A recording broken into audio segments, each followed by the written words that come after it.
Welcome, everybody, to another episode of Two Goalies, One Mic, episode 84. I am Cullyless.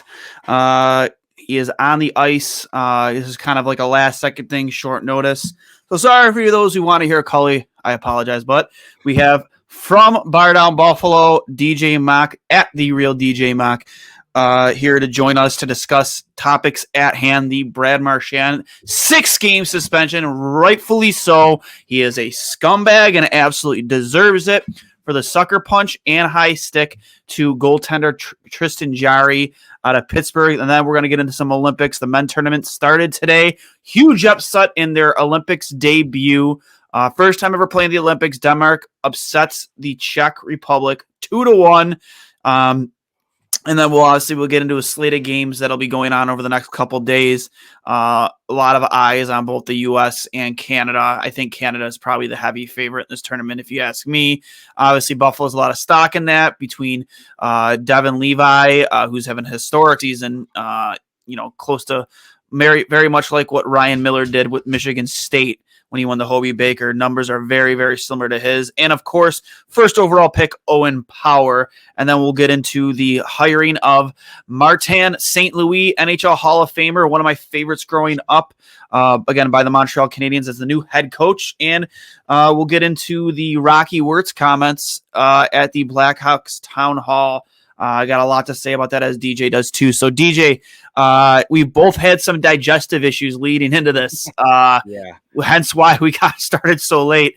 I think between both me and you, it may have entailed 5 to 6 bathroom trips over the last 45 minutes. Yeah, it's been a rough go, but I'm ready to rock. Hopefully, if I disappear, we'll know why. Yeah, I know, man. I didn't even eat anything bad. I had some mac and cheese and a couple of sandwiches earlier, and it's nothing that I think would have disagreed with my stomach. But Jesus Christ, man! The natural disaster was happening in the bathroom for the past half an hour. I think we're golden. I think we're good now. So nothing too much to worry about. But let's get right into it, man. Obviously, again, we'll start off with the Olympics. Big 2-1 victory by Team Denmark over the Czech Republic today, making their Olympic debut. And then I know that you were looking at the Olympic schedule between tomorrow and the next day. Sorry if there's some squeaking. My dog is craving attention right now. Hey, quit it. Sorry, guys. Dom the dog's restless at 9:48 at night. If you DJ can give us a quick rundown of the slate of games between over the next 48 hours. Yeah, so later on tonight in about an hour and 10-20 minutes, we got Latvia and Sweden. Tomorrow about 3:40 in the morning for all you early birds that can't sleep, Slovakia and Finland. 8:10 in the morning, so if you want to go into work late and watch some hockey, there is United States and China, and also Canada and Germany. And then late tomorrow night, again, Russian Olympic Committee versus Denmark. That's a weird one. I don't know the team Russian Olympic Committee. It's in 2014 at Sochi. They were banned for doping. Oh, yeah, you remember that? Yeah, so they're not allowed to use Team Russia. It's the Russian Olympic Committee. So it's Team Russia. But yeah, it's I would say all eyes are going to be on Team USA and Team Canada. Again, Buffalo has a ton of stock in Team Canada. There are some names you will recognize at Team USA too. Matty Beniers, Seattle Kraken, first-round pick. Brendan Bryson, prospect for the Vegas Golden Knights. Son of Pat Bryson, who is the agent to Jack Eichel, who helped orchestrate the trade between Buffalo and Vegas. And just a few other names too. Abdicator being one, former Detroit Red Wings draft pick. And again, this is the first time I think it was said since 1984, maybe 1984, 1988 that the U.S. has fielded a team full of amateur and college players. Not a single current pro player on the team, I believe. Was that the Miracle? No, Miracle was in 1980. 80, okay. Yeah. Come on now. I know that's It but seems like the roster is very young. it's good to get these guys some experience doing this. I like it. I'm interested to see how they play. Me too. I love the Olympics. I love any type of international play. It was a bummer to see the World Juniors get canceled, obviously due to COVID. But I'm excited to see what these kids can do on the national level, or not national level, international level. And I'm excited to see what Owen Power and Devin Levi can bring to the table. See if they can win, Team Canada, a medal. Which I would expect they at least, they do make the medal rounds and win a medal. So. That being said, I think the subject that everyone wants to talk about is, of course, the Brad Marchand suspension announced today. 6 games. He had an in-person hearing for his roughing / high sticking incident with Pittsburgh Penguins goaltender Tristan Jarry. Before we get into that, I'm just going to share with you right here real quick what exactly happened in case you've been living under a fucking rock for the last 24 hours. McAvoy's drive, a save by Jarry, and he took a Billy Smith swipe at somebody.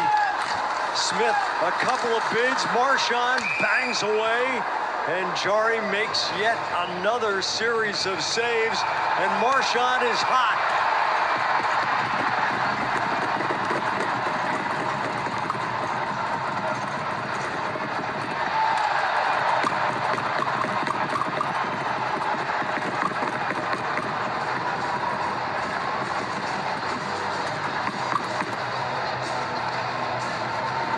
Well, we showed you that exchange even in between periods between Jarry and Marchand. Marchand's going to get an opportunity right here. Jarry makes a good stop, able to squeeze it with the left arm. Taylor Hall had an opportunity in there. Marchand comes in with a right punch to the side of the head of Jarry. That got reaction from all the Penguins as well as it should. And then Marchand, when he was trying to continue to go after Jarry, he reaches up with his stick. Yeah.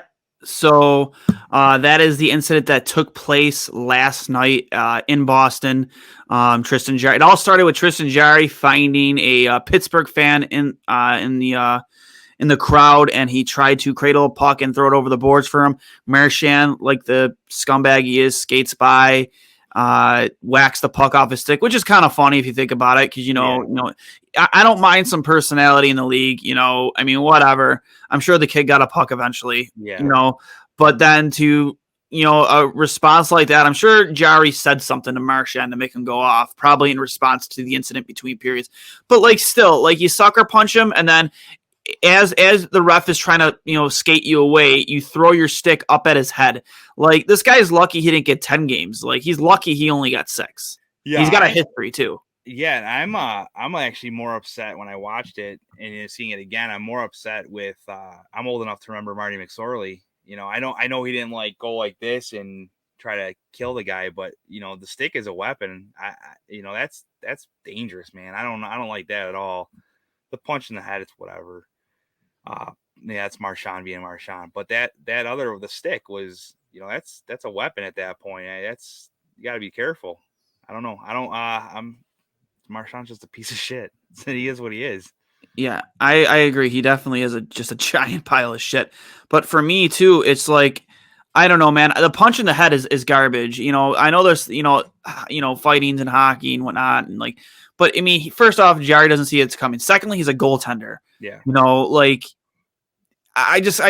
can't condone that, and I need a better reaction out of Pittsburgh for that too. Yeah, well, everyone's not gonna do anything. You know what I mean? I don't care who's on the ice, man. You see your goalie get sucker punched in the side of the head and fall on all fours. There needs to be a better response. I don't care who's on the ice, whether it's Crosby or the biggest tough guy they got. I'm not even sure who that is anymore. It used to be Mike Rupp, but.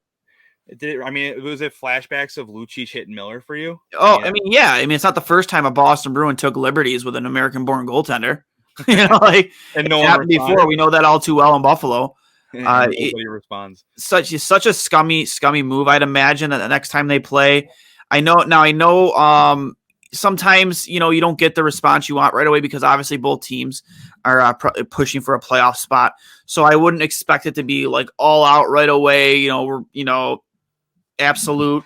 melee wherever the game takes place. You would expect, if the game gets out of hand score wise, I would expect a response. But I'm trying to bring up the stats here for to see the standings to see how far apart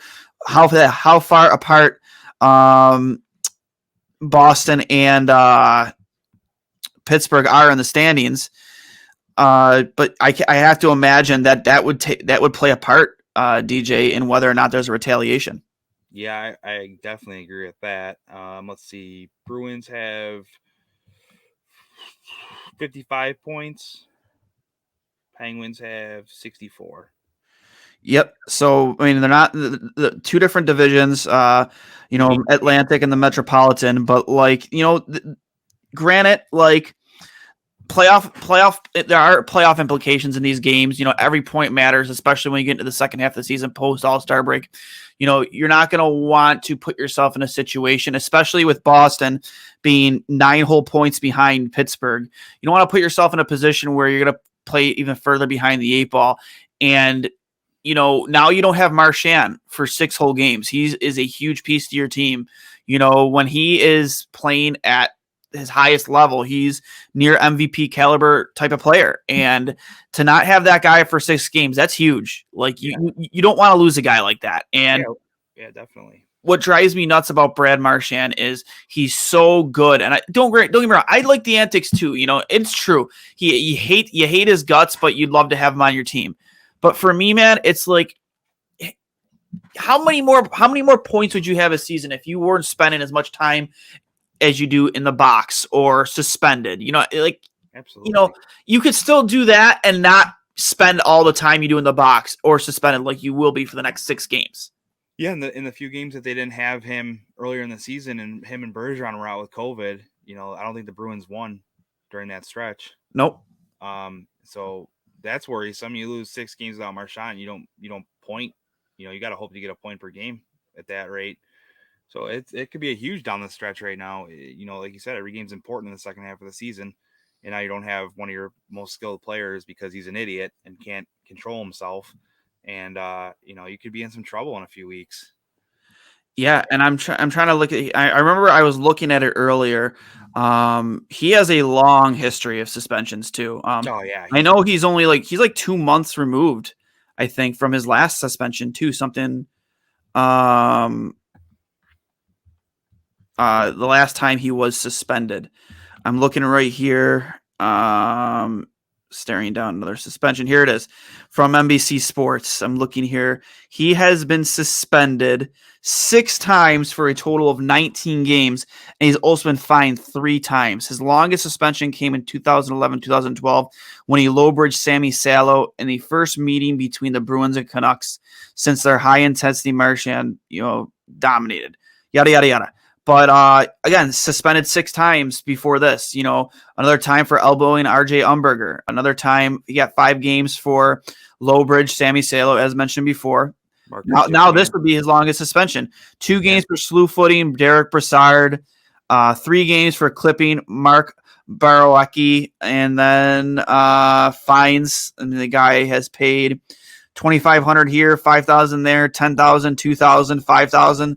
So, I mean, I'm not a math whiz, but that's 10, 5, 20, 22, $24,500 this guy is paid total in fines. Not to mention, when he is suspended, how often, when he's suspended, how often, how much money in game checks he's losing then. We lost DJ there for a second. Unfortunately, we got him right back, though. But as I said before, the guy has been fined $24,500 over the course of his career and now been suspended 7 times. You can't afford to lose a guy like that for a long amount of time. And like I said, I think he's lucky he only got 6 games here. Yeah, I think, and he's got to be smarter. I mean, he's a talented hockey player, and you're not good. You're not helping your team by being suspended. It's you got to realize that someone has to talk to him and be like, "Yo, dumbass, wise up here. You're too talented and you're too important to the team on a nightly basis to do stupid shit and get suspended for dumb things." Like there was no reason that he could have chirped. Yeah, there was no reason to do what he did. There's no reason. He has to be better. He has to think better than that. That he's going to hurt his team in the long run by doing dumb shit. And he for whatever reason, he's not clicking. I don't know. He's a frustrating player because he is really good. Like you said, he's a talented hockey player, and to be that dumb and to not be able to control yourself in the moment is outrageous, especially this many times. Yeah, I just and the leadership group in that locker room, obviously Chara isn't there anymore, but you do have Patrice Bergeron, who's just named captain this past season? Yeah. Or was last year? Last year. But like I know Bergeron isn't like the type of guy who's gonna stand up and rah everybody and get in people's faces, but he's got to be the guy. You got to like sit him down, like, listen, dude, like what the fuck are you doing? Yeah. Like what was the point of this? Yeah. Like why? Like why? Because he said something to you? Like you're an adult, grow the fuck up. Yeah. I mean, even if not like Bergeron, why is like even a guy like McAvoy, I would look at him as a leader in that locker room and a tougher guy, like get in Marchand's face and be like, what are you doing, you idiot? Stop.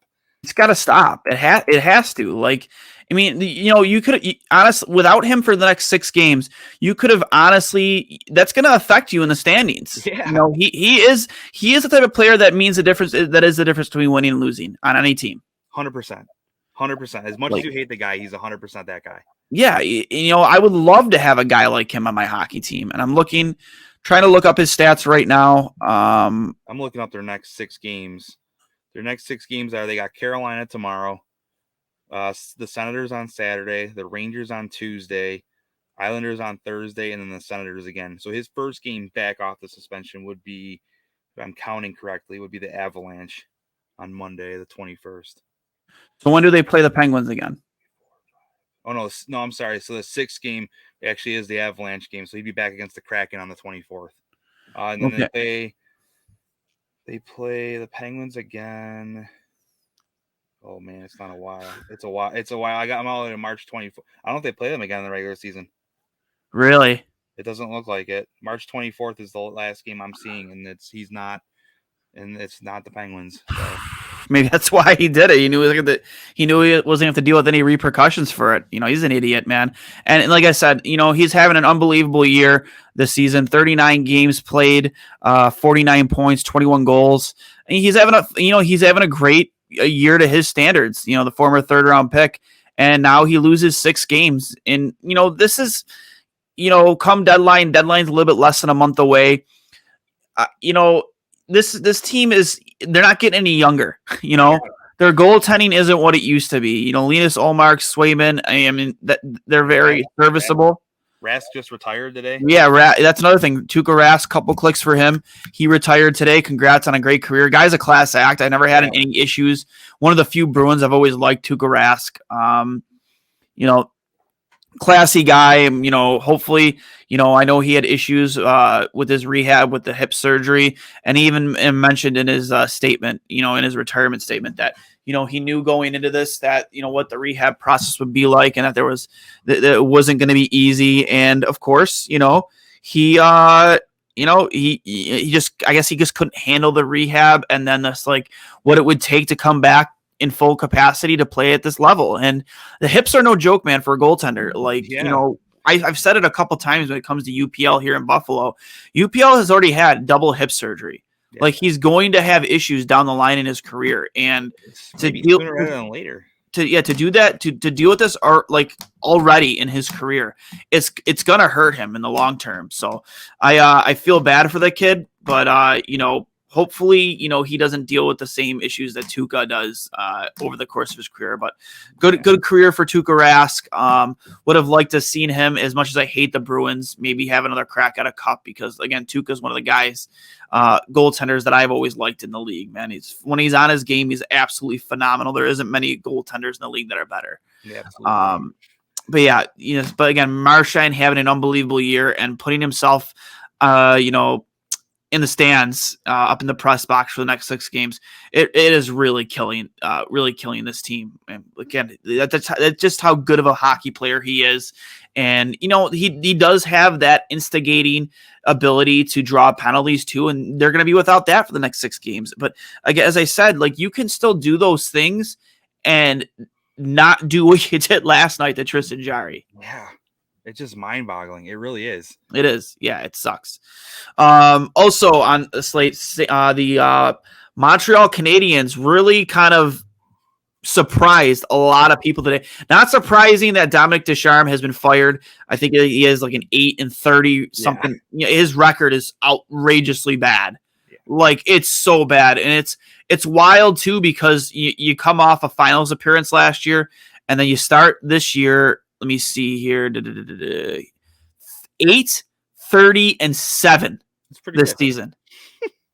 They were in the finals last year. Now, granted, they've dealt with a ton of injuries. They don't have Carey Price, who is the backbone of that team. He's the anchor. He is the biggest leader. Yeah. Obviously, they lost Shea Weber to start the season. Looks like it could be maybe a career-ending injury. I haven't heard any updates on that. I'm not sure if he's going to be forced to retire or not, but they lost a lot of pieces coming to the season, especially from a leadership standpoint when you think about Carey Price and Shea Weber not being there. And just a lot of moves they've made just haven't really worked out. And then to hear Martin St. Louis is brought in as the team's new head coach on an interim basis, like that is a head scratcher, not because I don't think Martin St. Louis can't do it. The guy is a Hall of Famer. Guy is one of my favorite players growing up. That team with Tampa that he won with LeCavier, Brad Richards, Nikolai Hobby-Bulin, and that team was unbelievable, man. One of my all-time favorite teams. Yep. Just one of my all-time favorite teams to watch. That wasn't a Sabres team. Just that team was so good under John Tortorella, beating Calgary in the finals. Jerome McGinley captained Calgary Flames. I think Mika Kiprusoff was the goalie too. Yeah, I mean, I love that team. You say LeCavier, and it brings back such memories. Like I tried to make my game. I'm a bigger guy. I'm 6'3". I'm 235 pounds. I always tried to play like LeCavier. He was just sneaky. He had some silky mitts, and he looked like he was a force, man. He was kind of, in my opinion, like a poor man's Perot. Gilbert. Like he had those long strides, and it looked effortless. He was halfway down the ice. I mean, I love LeCavier. He's one of my favorite players of all time. Yeah, dude, he was such a fun player to watch, and just like I said, the pure definition of a power forward, man. Just huge and had great hands, and literally just could do what he wanted out there. And then you had St. Louis and Brad Richards, just the secondary scoring on the team was unbelievable. And then Nikolai Hobby-Bulin, who I think I remember I had some weird fantasy hockey thing back when fantasy hockey was first becoming a thing where you pick teams, and I have Hobby-Bulin. And he was the whole reason why I won that whole pool, is because it's his performance in those playoffs where I think it had 8 or 9 shutouts. It was something stupid.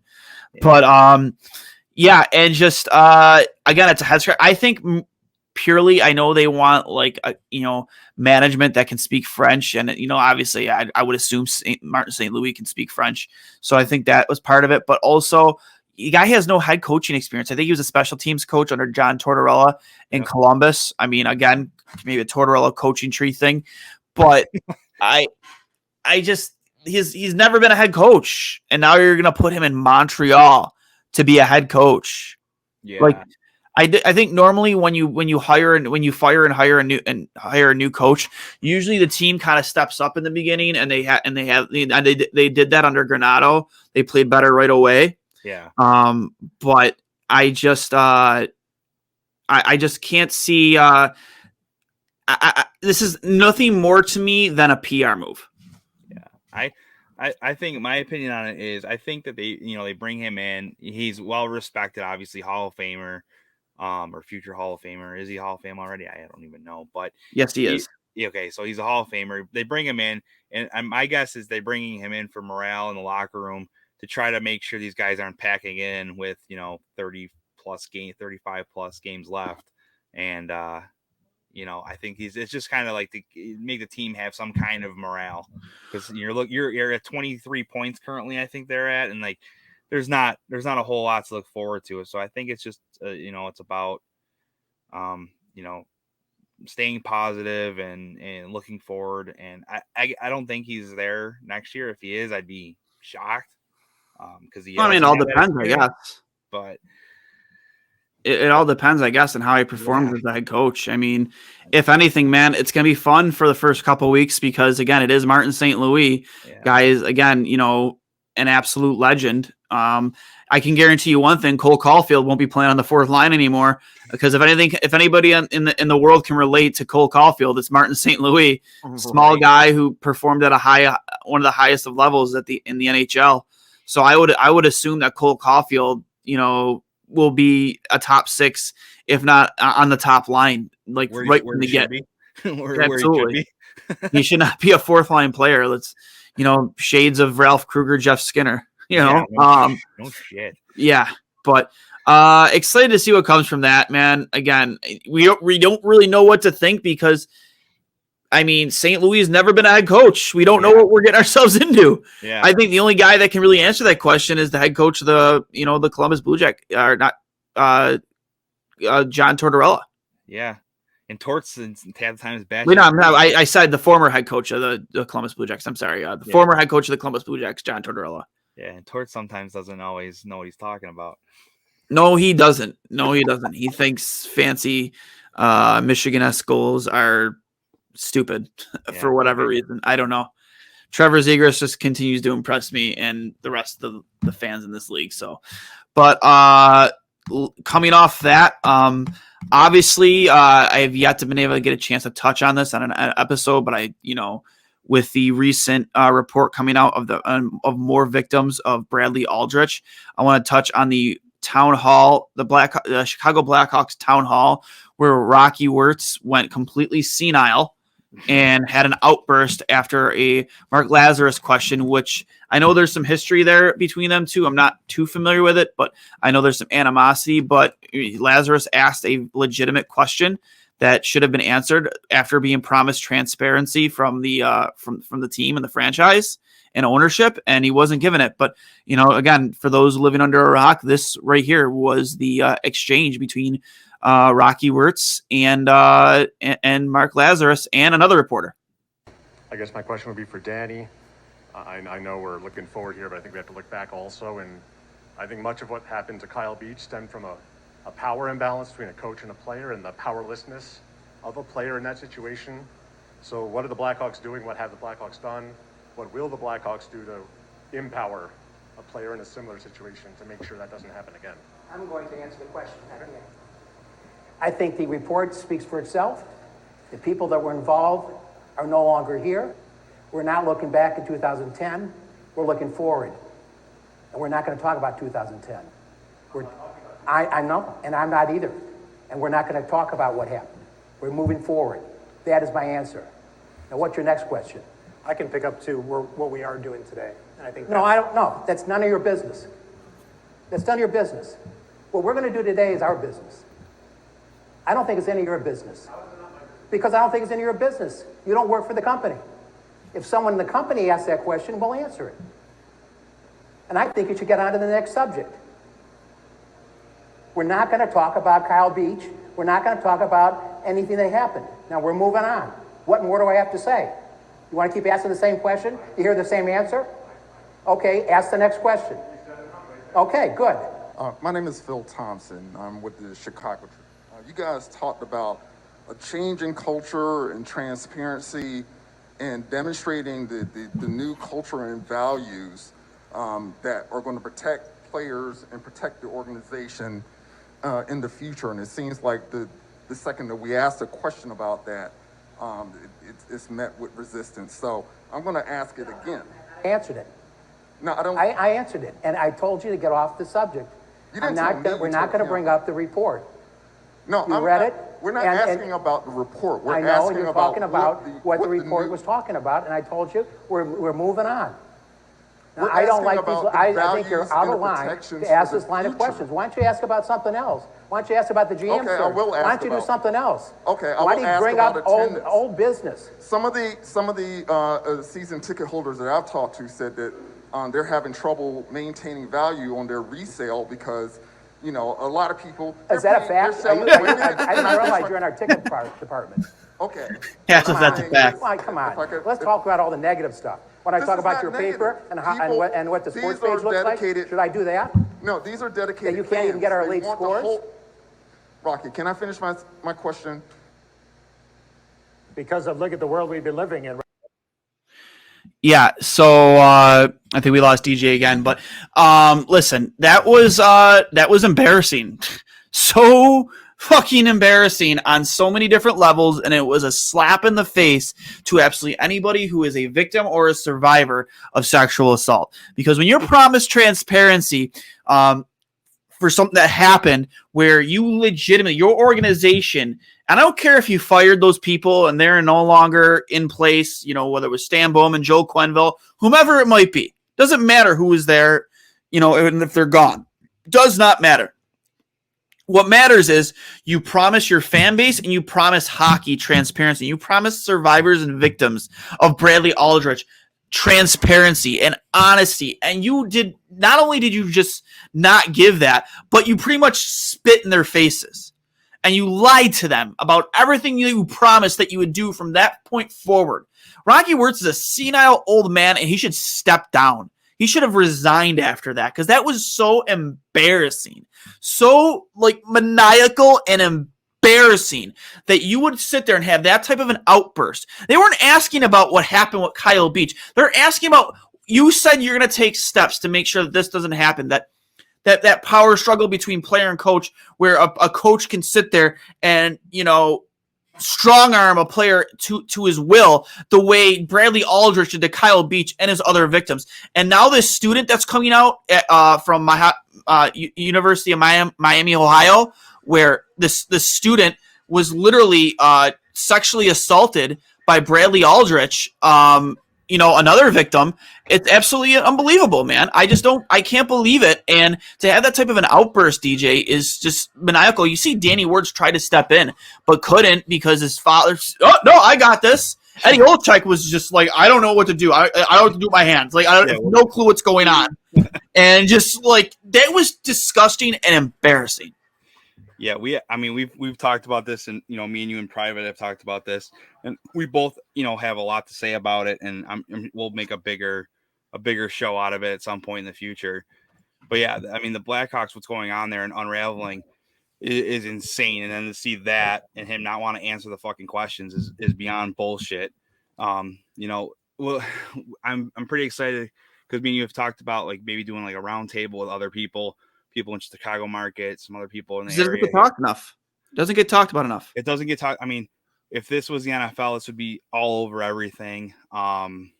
It's a sham that it's not being talked about. I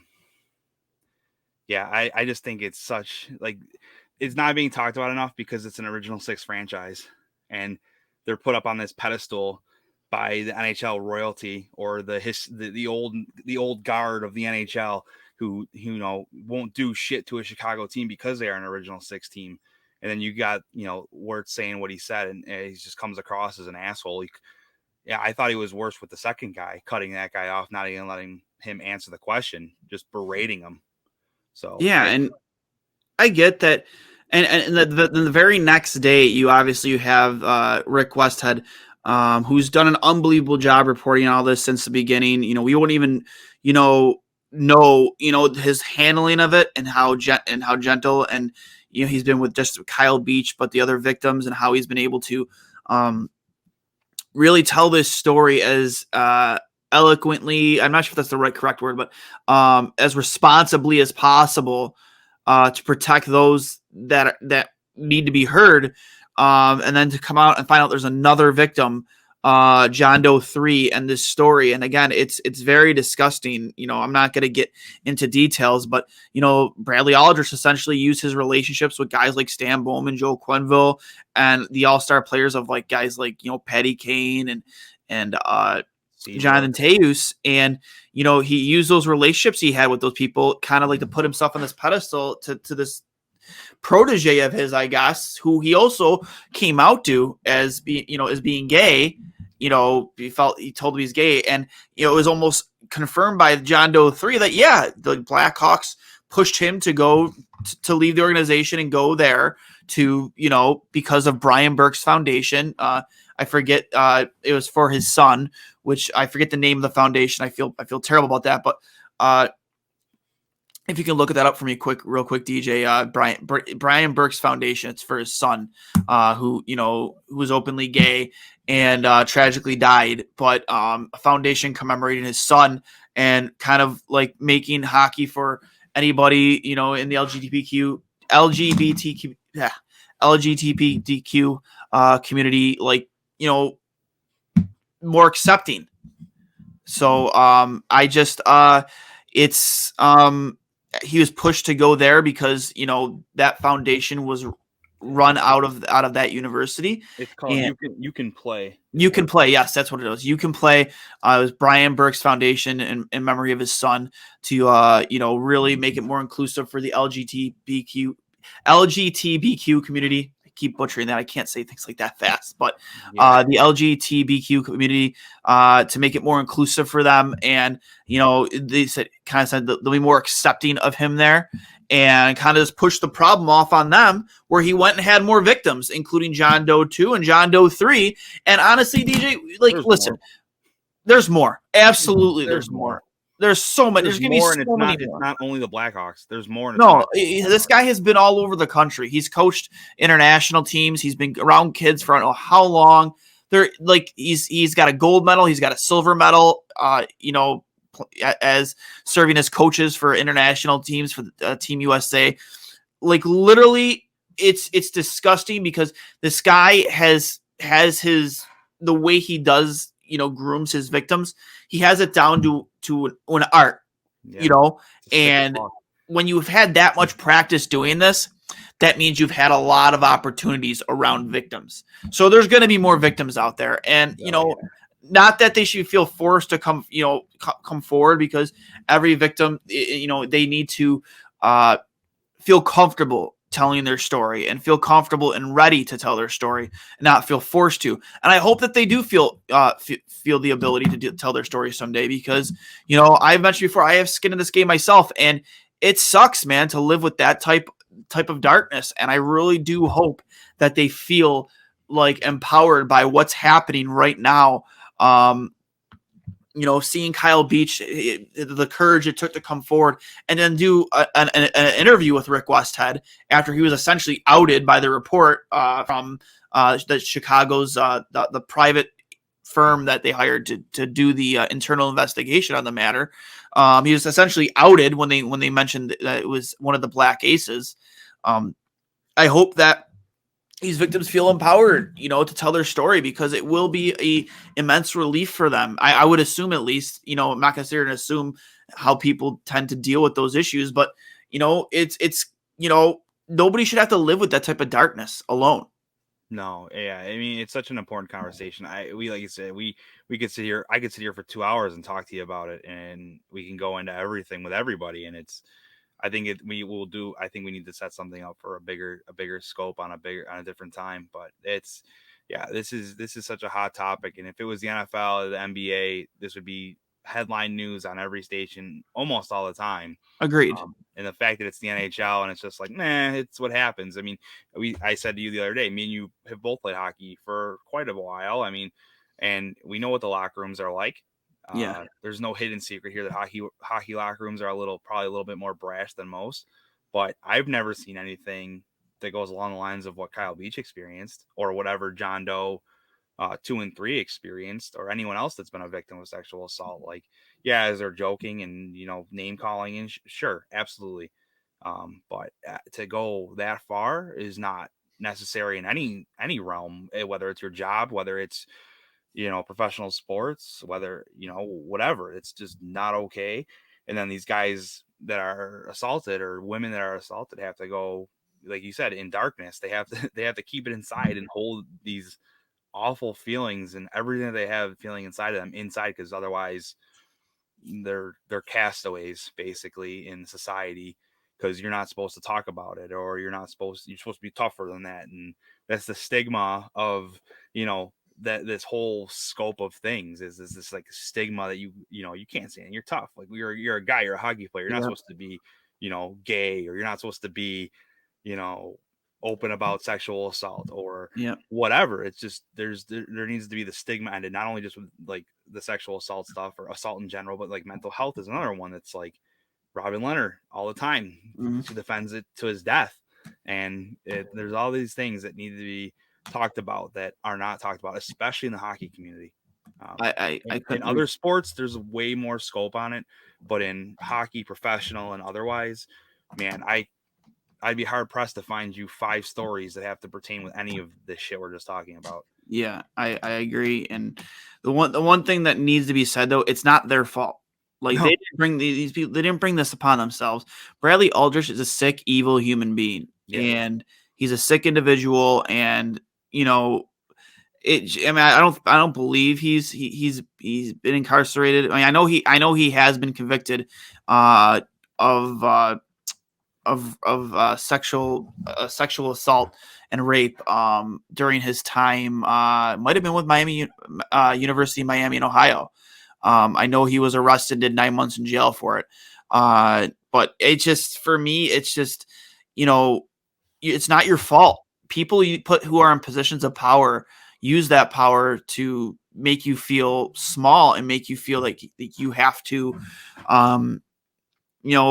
adhere to them because of that power, whether it's threatening playing time or threatening your career in Kyle Beach's situation, or maybe in the workplace, it's your boss, like they threaten your job, or the countless of other situations and scenarios. It's not your fault. It's not. No. People who are in positions of power use said power to get what they want from you, and it's disgusting. And that's exactly what happened here so many times. And Chicago had an opportunity to stop it from happening just with Kyle Beach, and because of them not taking that opportunity and doing the right thing, and that because they put a Stanley Cup over doing what was right. Thank God for people like Brent Sopel, who was willing to stand up years later and say, hey, no, this really did happen. Another guy who has a very fascinating story. Thank God for people like him, but like, because of the Blackhawks, there are more victims. Well, yeah, this is if the NHL wanted to dive into every organization, they'd find it across the board. Well, I'm sure. Chicago did just fire back in November one of their athletic trainers because they were accused of sexual harassment. Just kind of weird how you announced that this week when after all this happens, rather not back in November when you did do it. It's just like you're not saving any face there, man. You're like this. That's not going to work. Glad you did it. Glad you took responsibility and held somebody accountable, and they lost their job over it. But it doesn't matter. Like that doesn't make up for this. Sorry, it doesn't. 1000%. Yeah, I mean, this is like I said, this could be a very long-winded conversation. So yep. I'm excited for the future convo about. Yeah, this. Me too. Me too as well. It needs to be addressed, and it needs to be properly handled, and it needs the attention it deserves. Agreed. With that being said, though, obviously the Sabres are back in action tomorrow night against the Columbus Blue Jackets. Getting Sabres hockey back. I don't know if that's a good or a bad thing, but they don't play. So, I do miss them. I know we'll see Craig Anderson trade deadline is right around the corner. So, it's going to be quite an interesting 3 weeks in the NHL. I think Vegas is going to have to find a trade partner to relieve themselves of some cap because Jack Eichel will be making his return very soon. It looks like. I was texting. And the next week, I think. I was texting with Jesse Granger from The Athletic, who's the beat writer for the Vegas Golden Knights earlier, and he's flat out said, he goes, they're not going to hold him back. They're not going to try and pull a Kucherov and, circumvent the cap and use Eichel in the playoffs when the cap doesn't matter anymore. They're not going to do that. As soon as Jack Eichel is ready to play, he is going to play. Yeah. And it looks like he's very, very, very close to playing. He's already playing in a. He's already he's no longer wearing the non-contact jersey at practice. He's wearing a normal jersey. So, I'm excited to see what's to come for Jack Eichel and the Vegas Golden Knights. I'm not ashamed to say it because I think Jack Eichel is one of the best players in the world, and I think he's going to make that team a hell of a lot better. But I'm also excited to see who they have to give up, whether it's William Karlsson, Laurent Brossoit, the backup goaltender, who's making $4.9 million a year, whether it's Riley, who's having a phenomenal season. There's a number of names on that list that could be on their way out the door. I think William Karlsson, that's the thing, you're going to have to. For a guy who's making 5.9, who is not performing to that level to warrant that type of paycheck, you're actually going to have to take, especially if you expect them to take the whole salary, you're not going to get the return that you would expect if you're Vegas Golden Knights. Yeah, you're getting a prospect and a low and maybe a low pick. I mean, you're not going to get anything crazy for him, especially if you're going to have to take the whole contract. Yeah, it's all. Yeah, I mean, I'm excited to see who it is that helps. So I hope it's Buffalo because we have a ton of cap space. But we'll see what happens. Anyways, excited to get Sabres hockey back. I'm a lot of stuff to talk about, and I'm pretty sure done going to the bathroom for the night. So yeah, it was wild, man. I'll never, I just never eat like that again, like I did earlier today. I mean, I only had a sandwich with some mac and cheese when I got home here, but early in the day I did not eat healthy at all, and I just really paid for the last hour before we went live here. So, oh God, I'm gonna need a bidet after all this. Not even gonna lie. Just clean it all out. Any big plans for the Super Bowl? No, big plans. I won't even watch it. You don't even want to watch. You're not over it yet, huh? 13 seconds. 13 seconds. I can't. Hey, man, but you want to know what, man? Josh Allen, as long as we have Josh Allen, we're going to be fine. Yeah, we're going to be fine. He's going to bring a Super Bowl to Buffalo. People are going to riot in downtown Buffalo during that parade. Somebody might die. Somebody might have to be sacrificed during that parade. Honest to God. Like, he might be right. Some type of human sacrifice. So, yeah, I think I am right. But that being said, I got nothing left, man. So this has been fun. Yeah, thanks for hopping on. Really no problem, man. I mean, I've been dying to talk some hockey. When we've been covering the Bills for most of the year, so I'm ready to dive deep into hockey now in the off season here, and I hope to have more conversations with you. Yep, I like it. So yeah, and just remember, if you want to find DJ, he's at The Real DJ Mock, right there, as you see on the screen, or you can find him at Bardown Buffalo on Twitter. I know those guys are getting ready to come out with some fun stuff. Yeah, this year. We're working on some fun content, some fun videos, and stupid shit that we do with 7-1 Blitz. We're gonna do with Bardown Buffalo. Yep. So, all right, man. Thanks for hopping on. Remember, this is brought to you by Outlet Liquor, the place to buy a case. Don't haste, buy a case from Outlet Liquor over on George Urban Boulevard for Sunday night for the Super Bowl. Make sure you get over there. They have a lot of great deals on your adult beverages, or for a Sabres game night, or a matinee game, or just playing some pond hockey or pickup, whatever it is, man. You're playing hockey, you're of age, go grab some adult beverages from Outlet Liquor. This has been episode 84 of Two Goalies, One Mic. For Cully, I am Duane, and this is DJ. We will talk to you soon, and let's go Sabres. Let's go.